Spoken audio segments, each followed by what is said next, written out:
Hello, welcome to the American Business Podcast. This is Kevin Devecioglu, your host.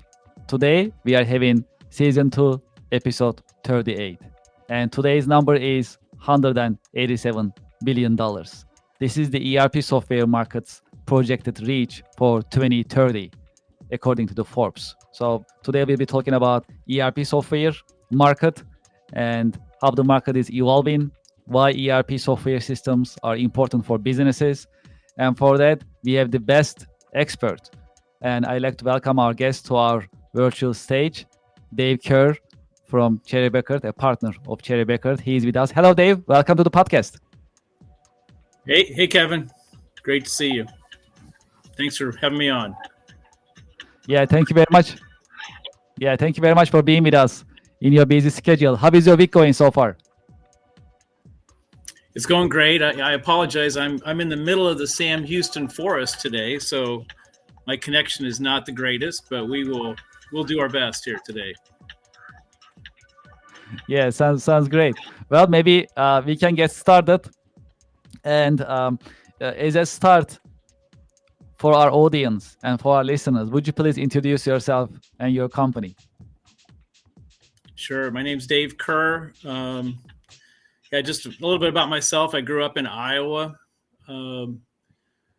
graduated from Northeast Missouri State, which is now Truman State.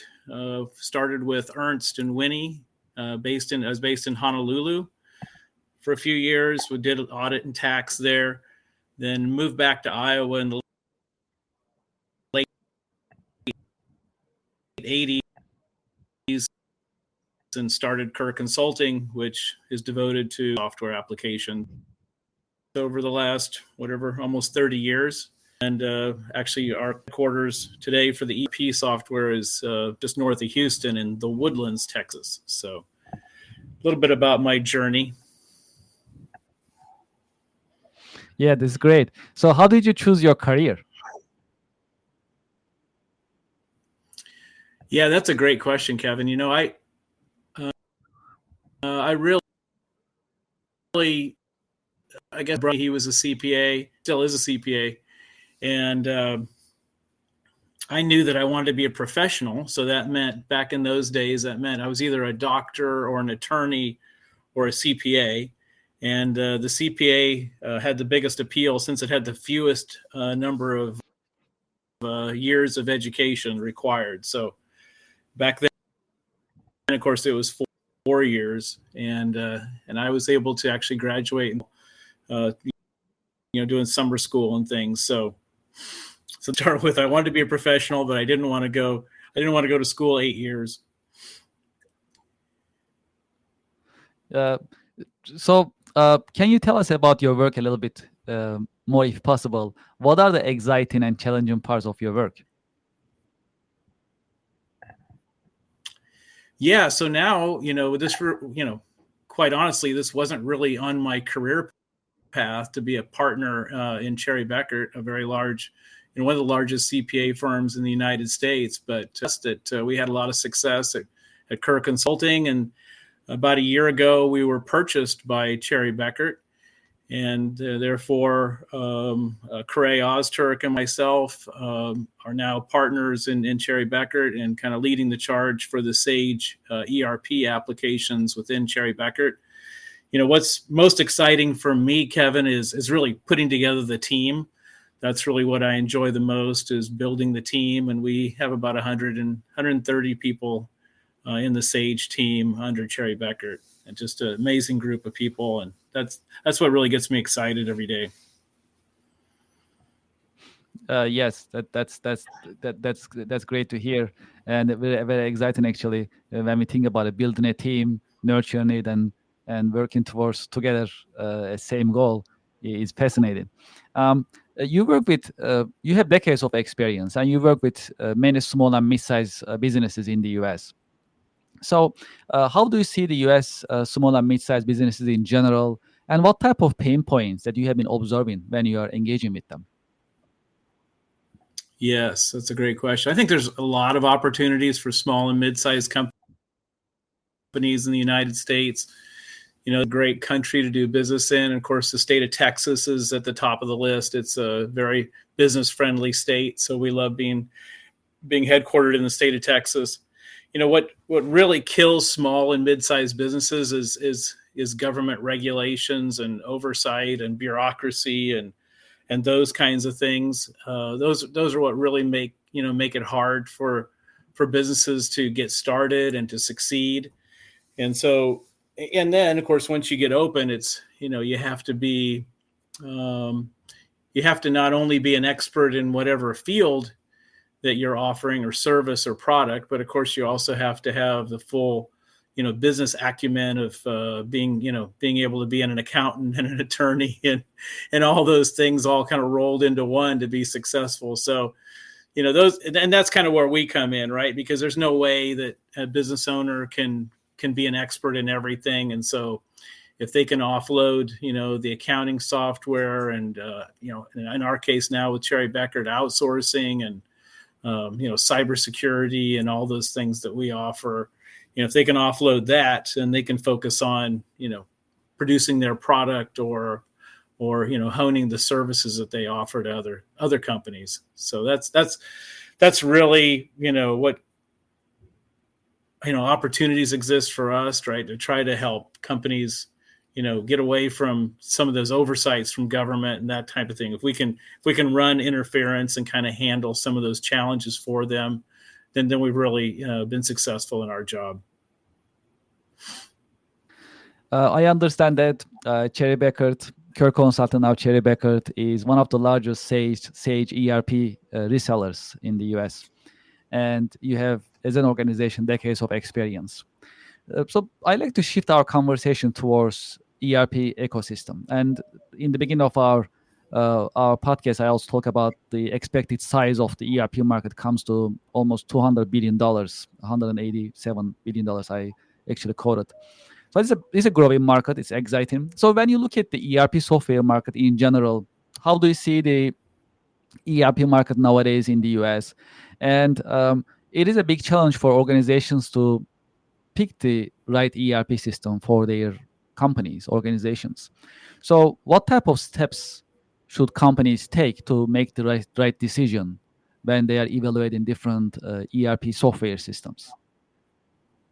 Yeah, and also partners and the partners, yes, and partners, right? That they pick. Yeah, so there's a lot loaded into that question or questions, multiple questions, really. So yes. So really to start with, when you look at the market, it's a huge market. It's growing fast, but when you look at the landscape, the big four players really, and that's people are, you don't want to go with one of these small startup ERP solutions, right? You want to pick one that's going to be around for the next 15 to 20 years. And so those are, most people are going to look at Microsoft Business Central, of course, Sage. Sage is, the largest company in the world in this lower market, if you will. So Sage and its offerings with Sage Intacct and X3. Acumatica is definitely in that conversation, and then NetSuite. So those are really the four that most people should consider. And then it comes down to, what kind of industry, right? Well, that kind of narrows it down to Acumatica. Those are the two that are going to do really well. If it's a discrete manufacturing, Microsoft Business Central, Acumatica, Sage might be in that conversation. Of course, if it's process manufacturing, then Sage X3 is going to kill the competition. Nobody can even compete with them in that space. And then construction, I don't know if I mentioned construction, but Intacct and Acumatica would be the best in that space. So that's kind of what you look at first, and then you need to pick a partner, right? Because what people have learned and over the last call it 10 years is when the companies like Sage or Microsoft or if they try to do the implementations themselves, it typically doesn't go well. That's not really what they do, right? So you're better off finding a local partner to work with that's really strong in those applications, The local partners can be much more. Well, they have a lot less turnover, number one, which helps than the publishers. They're able to be more nimble, more accommodating, really. So what you're looking for is a partner that has the knowledge, that has the experience, and that they care, right? If they really care and ask a lot of, if they ask a lot of questions, that's good, right? You're looking for a partner that wants to learn about your business, wants to learn what your vision is for your company, or solution to match your vision for the next 5 or 10 years of your company. Those are things to really look at, and I'm certainly glad to be a resource if anybody needs. I've been doing this for 30 years, and so I know most of the players with all those applications, and can give people names of 5 or 10 different partners to look at. Yeah, this is very helpful. Just a follow-up question as to what you just mentioned.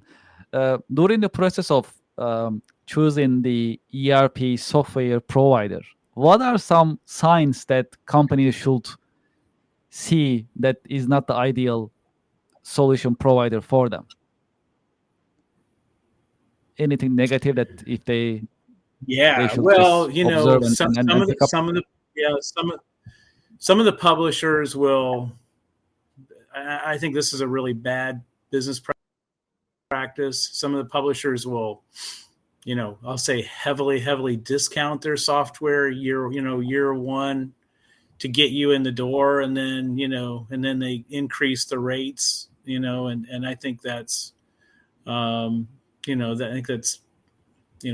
best business practice, right? So I think find a software solution where the people are, hey, they want to grow with you, but they're not going to raise the software subscription substantially over time. So try to find one that'll lock in, and then certainly Sage has done a nice job of locking in, their rates for 3 to 5 years, depending on what the situation is. So I think that's really helpful. And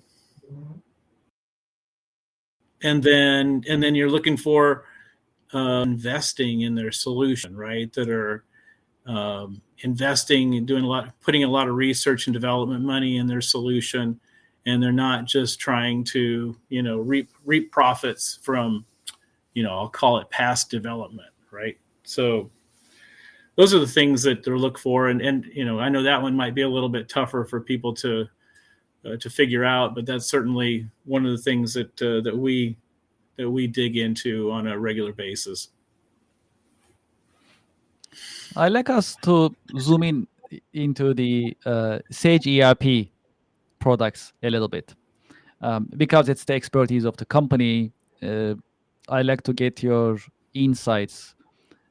What are the benefits of Sage ERP products? And there may be more than one Sage ERP products, if you like to mention them.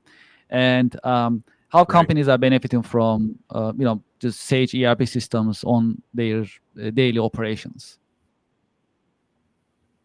Yeah. So first, let me address, how did Sage become the largest company in the world in the mid-market? And a lot of that was through development. A lot of it was through acquisition, right? So, Sage went out and bought, 25 different software companies around the world. Microsoft went out and bought 4. So put that in perspective, right? So that's how Sage became the largest company in the mid-market. So when when they come to us and they say, I have Sage, okay, which Sage product, right? There's a lot of Sage products worldwide. There's a lot in the United States, a lot of different Sage products in the United States. Now, with that said, products like Sage 100 used to be called Mass 90, ACPAC, now known as Sage 300. In the construction world, there's Sage 100 Contractor that used to be called Master Builder, Timberline that's now called Sage 300 CRE, just as examples, right? Those products are great products. They're going to be around for a long, long time. But when you look at Sage and where are they really putting their money, they're putting it into Sage Intacct, which is internet accounting. They're putting it into Sage Intacct and Sage Intacct Construction. and manufacturing as well. They're developing a manufacturing solution for Intact, and X3. X3, of course, really dominates the process manufacturing space worldwide. So that's where they're putting their money, and that's why for most of our clients, that's the best fit for them to go with one of those two solutions. Now, where does Intact, really, it's a great fit. Is the more legal entities you have, the more complicated the inter-entity transactions that you have. That's where Intact is going to separate itself from the competition. It's a far superior solution than the other applications when it comes to things like that. I think about some kind of stories about those clients. The one client that has 130 legal entities, they used to have Sage 500, and they had 25 accountants on staff. Now they've grown. Actually, they have more legal entities. I think they're up to like 150 legal entities, and they have 12 accountants on staff using Sage Intact. So over time, now they didn't go out and fire anybody, but over time they had people leave or retire or whatever, and they just didn't have to replace them because now they were so much more efficient than they were before. And I think of another client that they have about $20 million in inventory at any one time, and they were really struggling to track their inventory. And of course, they're selling to Walmart and Target and those kinds of folks, and you really have to have what we call perfect picks, perfect shipments to those people. And so we implemented full barcoding for them. And today, if you walk in there when they're doing their monthly inventory testing, they'll be like $50 off. I mean, it's crazy. $20 million of inventory, and they'll be spot on. I mean, it's amazing. Now that took time. That took months and years to really get to that level of perfect pick that they have today. But it's really it's a lot of fun to be a part of that story. Absolutely. By the way, it's a follow-up question. So I had the pleasure of being at Sage Feature Conference last week, and I like to learn what you think about the Sage Feature Conference last week. How did you find it? How did you like it? If you can tell us about it a little bit, that'd be great. Sure. Yeah, it was an amazing conference. People from all over the world coming to learn and to share information about the Sage applications, and even bigger than that. Just if you wanted to learn something about human resources or fixed assets, or there were hundreds and hundreds of sessions that were shared, and we had the pleasure of hosting Aaron Harris. Aaron Harris is the global CTO of Sage, and a client appreciation dinner at the Georgia Aquarium. Oh yeah, there's a nice picture of our booth, the Cherry Beckert booth in the expo hall, and mm-hmm. It was packed, especially after the Anywhere. We had an Anywhere session about our Anywhere applications, which are add-ons to Sage, and I walked over to the booth after that, and it was like we got mobbed. So that was amazing, a lot of fun. But yeah, back to Aaron Harris. Yeah, he spoke at our client appreciation event and took questions from the audience, and that was really great. Now he's a big proponent. Sage has been investing heavily in AI for the last 7 years. Definitely a leader in the AI space, and I think maybe we're going to talk about that here in a minute. But anyway, just really kudos to Aaron Harris. He's been there. He just celebrated 25 years, which is amazing. And 25 years of that kind of stable,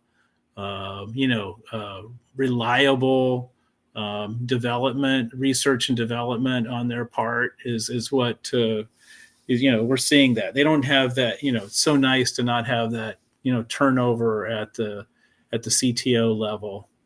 Just amazing story that they've crafted. You just mentioned Anywhere apps. So Anywhere apps and any other products or services that you offer from Yeah. Consulting now, Cherry Becker. Right. Now Cherry Becker. Yeah. So I laugh because now Cherry Becker, Cherry Becker's a national CPA firm with full audit, tax, outsourcing, CFO, cybersecurity. I think there's 141 offerings within the firm. So it's an amazing thing to be a part of a firm that has all those offerings for companies. So yeah, super excited about that. The Anywhere applications in particular, those are things that we developed at Kerr Consulting. We developed over a period of years to kind of fill the gaps in the Sage applications. Like Workflow Anywhere is an amazing application that's used for so many different things. And the Asset Anywhere Manager, that's an amazing application. They just quality control. We do a lot of work for really, really large, trillion dollar companies, and a lot of that work is because of our Anywhere apps, including the quality control application. So that's kind of what's separated us from our competitors, right? That they didn't have that intellectual property. Oh, there's a nice the CRM Anywhere. That's another one that's really becoming. Everybody's super excited about that one. And anyway, here we're seeing a list of a handful of them. There's like, three times this number of actual Anywhere applications that we've developed. But I think the Workflow Anywhere is probably the most popular. So we're really excited about that solution. That's great. Well, I like to shift our conversation towards AI, which is a very popular subject, very trendy, I must say. And so, in your view, how AI impact businesses in general? What is your take? Do you think AI will replace jobs? And another question is actually a question after question, but you can take your time. So another question: do you think AI should be regulated? So impact of AI, replacement of jobs possibly by AI, and the regulations of AI. These are three parts that I can break it into. Yeah, thanks, Kevin. AI is going to be a requirement for most businesses. They're going to have to embrace AI to stay competitive. Kind of what our messaging to our people is: hey, look, we want to use AI responsibly, but in the next year, to our people, hey, you need to, and we're doing a lot of training around this, but you need to, start to embrace AI.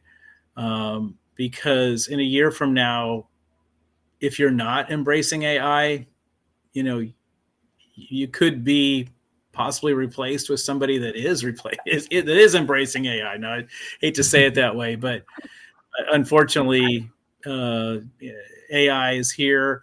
It adds so many efficiencies. We have to embrace it, where it makes sense. Now, is it going to replace people? That's a tough question. I think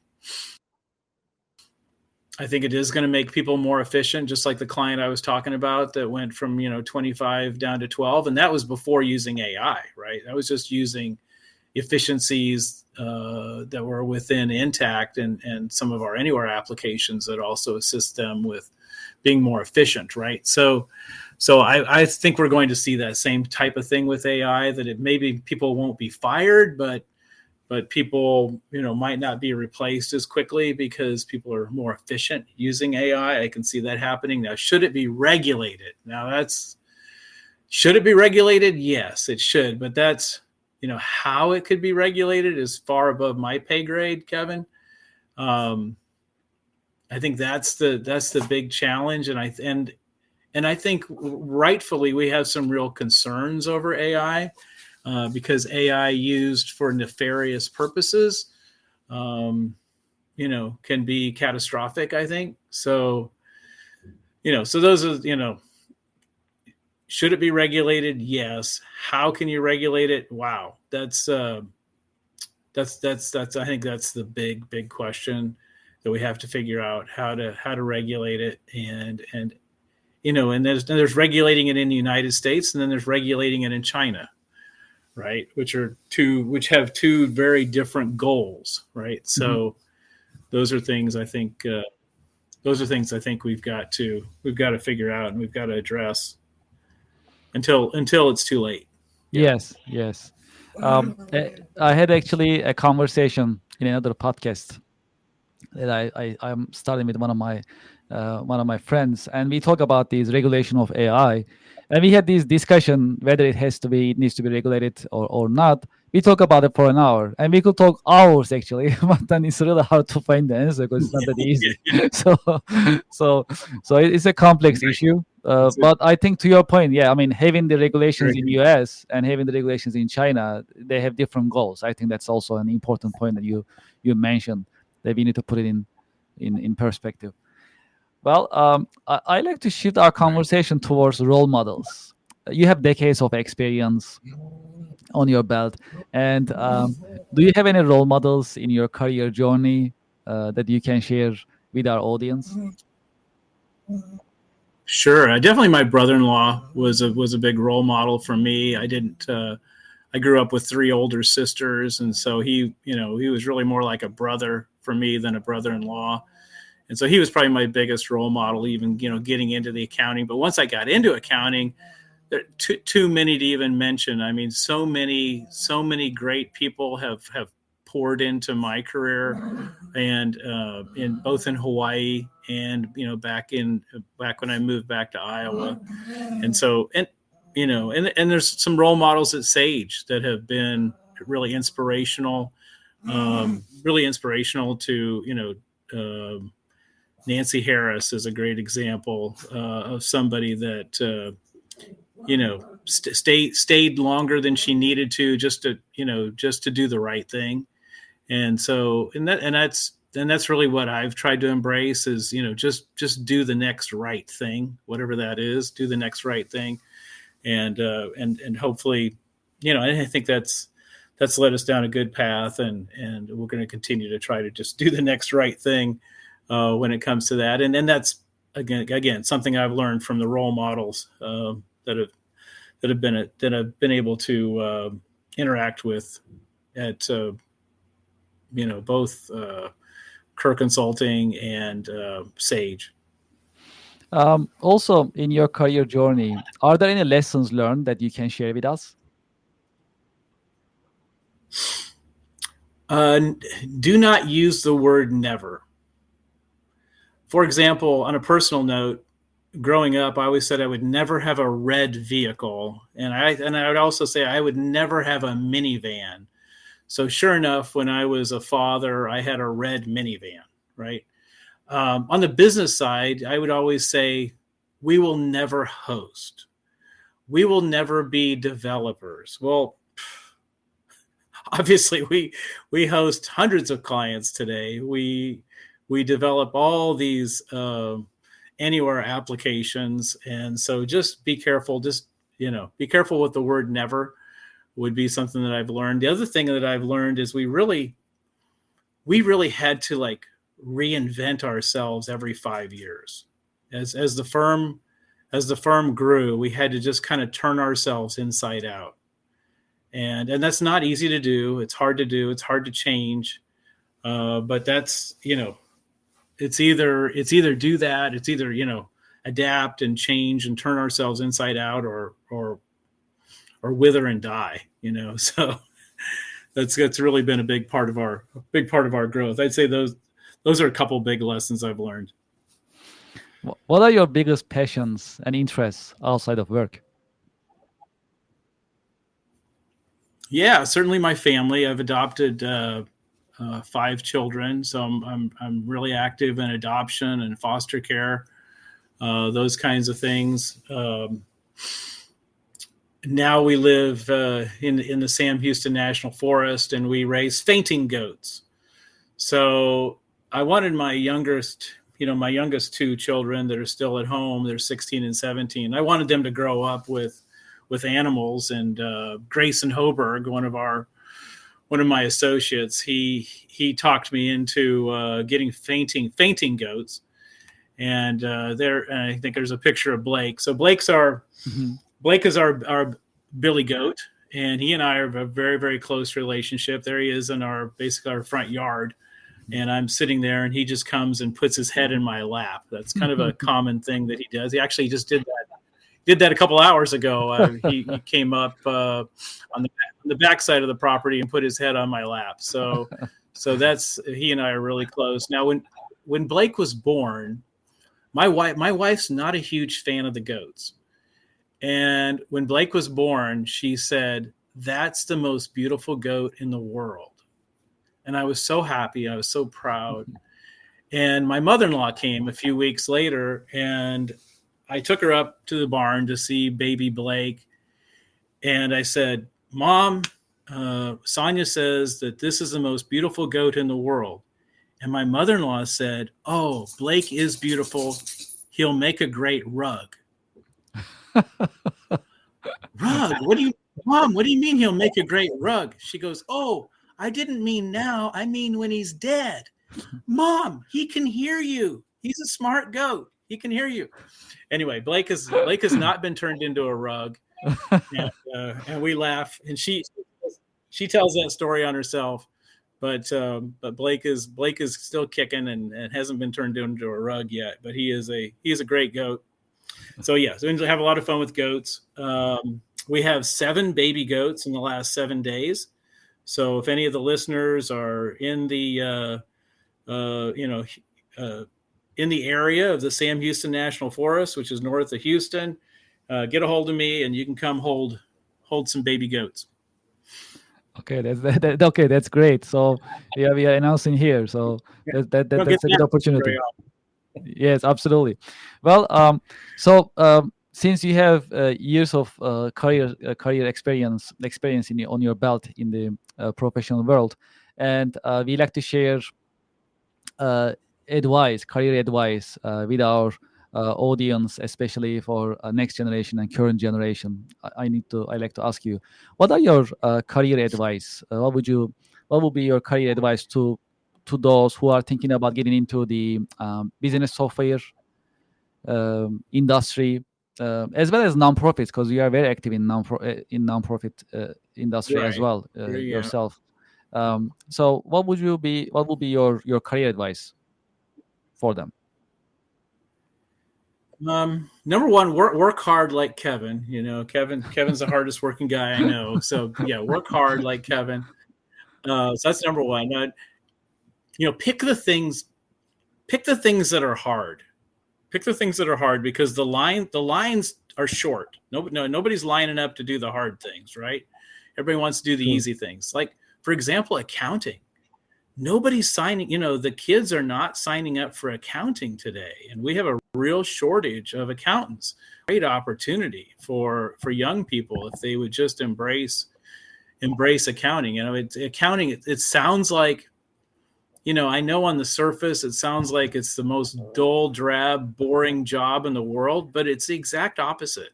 And we live in a world of opposites. I mean, think about, because I, signed up to be an accountant, I was recruited heavily by the FBI, as an example. I didn't go to work for the FBI, but the only reason the FBI wanted me to work for them is because I was an accountant. That's it. It opens up so many doors, is my point. And, here, I have the incredible opportunity to actually go into hundreds of different businesses and learn from those business owners and those managers and those operators. And, what other profession would I have that opportunity to go work with hundreds of different companies? So, I would just encourage people to sign up for accounting, or sign up for things that are not easy to do, and to really go all in and stay with it, and not give up. Actually, for me in school, accounting was the hardest subjects. All the other subjects, quite honestly, were pretty easy for me. Accounting was more difficult, but I stuck with it. I was able to surround myself with other people. And again, that's what I've done with my whole career is I surround myself with people that are a lot smarter than I am. And I did the same thing when I was in the university. I was able to surround myself, and they really lifted me up. And I ended up being one of the top graduates in the country that year. And it wasn't because of me, honestly, it was by the people that I was surrounded by. So, that'd be another point is, who are your friends? Surround yourself with friends that are really wanting to do things, that have a positive attitude, that are, not going to take you down the wrong road. But, find those good relationships and really embrace them, because friends really do make a big difference. Yes, thank you so much for these insights. Yes, appreciate it. So for those who like to learn about career consulting now, Cherry Bekaert and Anywhere Apps, what is the best way? Should we share the website information? Sure. Yeah, you can share So Yeah, careerconsulting.com is still, careerconsulting.com is still an active site, and is the best way to really reach us. And then our Anywhere Apps, and at the anywhereapps.com, you can get to that directly, or you can get to it through the careerconsulting.com website. Yeah, this is great. Dave, thank you so much for sharing your wisdom and your insights with us in your busy schedule. It has been a great episode. It's been an honor. Well, thank you for you. being with us. And thank you, Kevin. I just want to say, the reason I've been so successful is because I have failed so many times, right? I mean, I've failed a lot. Personally, professionally, I have failed, right? And so, just don't be afraid to fail, right? I mean, that's, I think, and just know that we're all going to fail at some point, and just keep going and keep a positive attitude, and great things will happen. Yes, I appreciate it. That's really inspiring. Thank you for these insights. I appreciate it. So, we wish you a great day and great weekend, and hope to have you in our podcast as well in the future. That'd be great. I appreciate it. Thanks, Kevin. Thank you very much. Have a great weekend. Have a great day. Thank you. You too. You too. Great. Well, to our audience and to our listeners, it was another great The American Business Podcast episode with Dave Kerr from Cherry Bekaert, a partner of Cherry Bekaert. And we learned a lot about ERP ecosystem, ERP software marketplace. We learned about how to pick the right ERP service provider, right? We had great insights. Also, we learned about other services of career consulting, now Cherry Bekaert. That was also very informative. As well as we also had the opportunity of getting insights of Dave Kerr about AI and how AI is impacting and will be impacting businesses. So that was a great conversation, and we all learned a lot, and we'll definitely keep it going in our podcast, in the American Business Podcast. Well, you may notice different from previous weeks, we have a QR code right here. We love to hear from you. If you like to share your thoughts, ideas, any feedback that you like to communicate with us, we definitely welcome it. So please scan the QR code up here, and you can fill the form. You can also use this form to get in touch with us if you like to be a guest, if you like to suggest someone who may be a guest in our podcast. We definitely welcome these communications. We keep an open mind. As an alternative, you can send us an email, americanbusinesspodcast@gmail.com. You can send us an email, and you can be with us. You can be in touch with us, and we keep an open mind, as I mentioned, and we reply very quickly to those who communicate with us. You can also use this email address if you like to be a sponsor. advertise your business in our podcast. We really appreciate our sponsors so far, and it really keeps us going, of course. And for your business, for your brand, for example, if you like to sponsor one of our episodes or if you like to advertise, please send us an email, americanbusinesspodcast@gmail.com. As you may know, we have more than 38,000 YouTube subscribers by now, and it's increasing on daily basis. So we are very happy to see this progress. We truly appreciate your support. If you haven't done so, please subscribe to our YouTube channel. We'll bring a QR code. You can just scan right now and just be a part of our growing business community. This is our QR code, and please scan it, subscribe, like, be active part of this business community. We welcome you. We need more subscribers, and your subscription means a lot to us. If you are wondering what is coming in our podcast episodes, in our podcast schedule, you can also visit our website. That's our official website, americanpodcast.tv. You can learn more about our team, our podcast. Also, we have a schedule. As soon as you log into this website, you'll see a schedule listed there. There you can see who will be our guests, what we will be talking about, and what subjects we will cover. You can also see it. We have a full schedule until fall, so we are really proud of it. We really appreciate our interviewees, our guests, as well as we really appreciate your support. So please subscribe YouTube channel. Please send us an email, scan this QR code, be in touch with us, tell us what you think and ideas, and let's keep this business community growing together. We truly appreciate your support. Thank you very much, and looking forward to having you at our coming podcast episodes. Have a great day. Thank you.